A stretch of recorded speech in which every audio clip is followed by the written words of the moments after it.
E ouçam essa. Em entrevista ao site jurídico J, o ministro Gilmar Mendes, do Supremo Tribunal Federal, disse nessa segunda-feira que existe, abre aspas, um vácuo de liderança, não apenas aqui no Brasil, mas no mundo para o enfrentamento ao novo coronavírus. Abre aspas, vou ler aqui. É perceptível um certo vácuo de liderança. Não é só no Brasil, é no mundo. A grande líder neste momento é a chanceler alemã Angela Merkel. E por aí vai. Temos que ordenar esse quadro para sairmos dessa situação, fecha aspas, para Gilmar Mendes.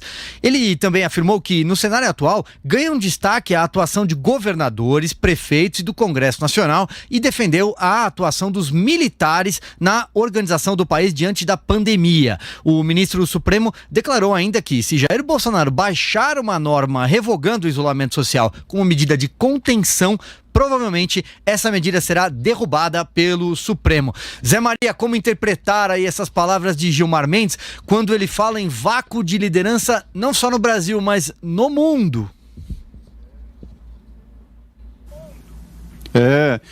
Eu não acredito muito nisso, né? Porque em política, eu costumo dizer que é como uma piscina, né? Você passa uma mão na piscina, abre aquele espaço e depois a água se recompõe. Ou seja, na política, o processo é muito rápido de recomposição de lideranças, de espaços e de poder. Agora, aqui no Brasil, vamos analisar, os líderes forjados nos últimos anos foram forjados a poder de dinheiro. Era líder, foi presidente da Câmara, foi líder de um partido como o MDB, que dominava tudo, PMDB, Eduardo Cunha, porque encontrava facilidade de financiamento de campanha. E outros líderes também se apoderaram desse poder econômico para dominar o Congresso e também dominar aqui ministérios e tal, porque as indicações eram políticas e a política estava sendo financiada. Então, isso provocou uma mutação genética na política. É evidente que eu estou fazendo uma extrapolação aqui. Líder natural, aquele que desempenha o processo natural de política, desapareceu. O líder era aquele que tinha dinheiro, que conseguia financiamento de capital e tal e tal. Isso realmente aconteceu no Brasil, mas não há vácuo. Já estão aparecendo novos líderes. O Jair Bolsonaro não existia como líder, ganhou a presidência da República. Vários governadores aí foram recolocados sem aquele poder econômico, sem o poder do dinheiro, né? E no mundo inteiro também a política está passando por mudanças. A população, isso não é um fator brasileiro, a população está pressionando muito mais. A falta de credibilidade da política atingiu pontos extremos, por exemplo, na Inglaterra, onde jogaram deputados literalmente no lixo, pegaram o deputado e jogaram o deputado no lixo, para ter uma ideia. Então, há um momento vamos dizer, de entre-safra, mas não é porque está faltando, mas porque novos líderes estão aparecendo. Voltando a essa entrevista, ela é mais ampla. Ela fala, inclusive, na falta de lideranças aqui no Brasil e defende a volta de lideranças, mas lideranças antigas, como o Sarney, como o Fernando Henrique, como o Lula, como outros líderes, e sugere até que esta falta de lideranças pode se encaminhar, né, pode encaminhar o Brasil para uma ditadura.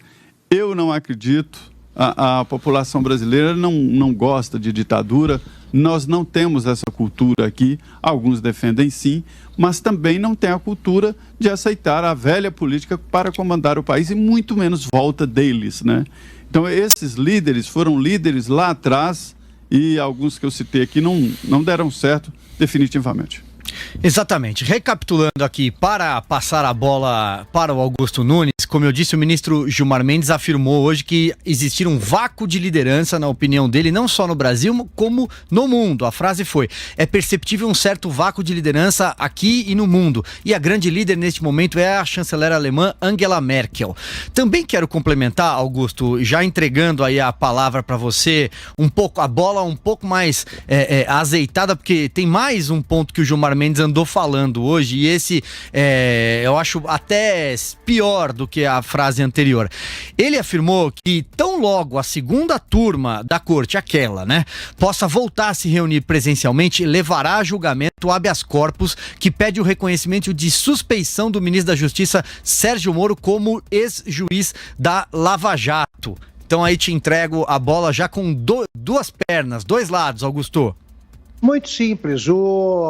Essa declaração só escancara a indigência intelectual do Gilmar Mendes e confirma o fenômeno que ele tenta apontar. Vamos traduzir. O que ele quis dizer, assim,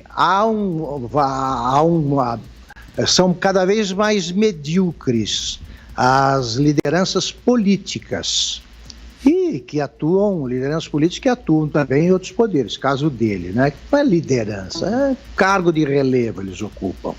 Como ensina o Zé Maria, vive ensinando Zé Maria, não existe vácuo em política. O Gilmar não sabe disso. Todo espaço é ocupado. O que ele está querendo dizer é que hoje as pessoas são mais medíocres do que as que ocuparam cargos importantes há alguns anos. Verdade. Onde havia um Nelson Hungria, por exemplo, há um Gilmar Mendes no Supremo. O Supremo hoje não é formado por juristas, é formado por advogados indicados aí por presidentes da República que agiram de acordo com os próprios interesses. Só isso, claro, o Supremo hoje, presidido pelo Dias Toffoli, claro que piorou tudo. Há essa mediocrização das lideranças, que foi isso que ele quis dizer. Ele é um grande exemplo disso. Quanto ao Moro, a declaração dele sobre o Moro, muito simples. O Brasil acaba de saber de novo que enquanto o juiz Moro prendia os bandidos de estimação do Gilmar, inclusive, agora o judiciário, com as bênçãos do Supremo, já libertou, a pretexto de livrá-los de perigos representados pela epidemia de coronavírus, 20 mil bandidos presos. Que tal?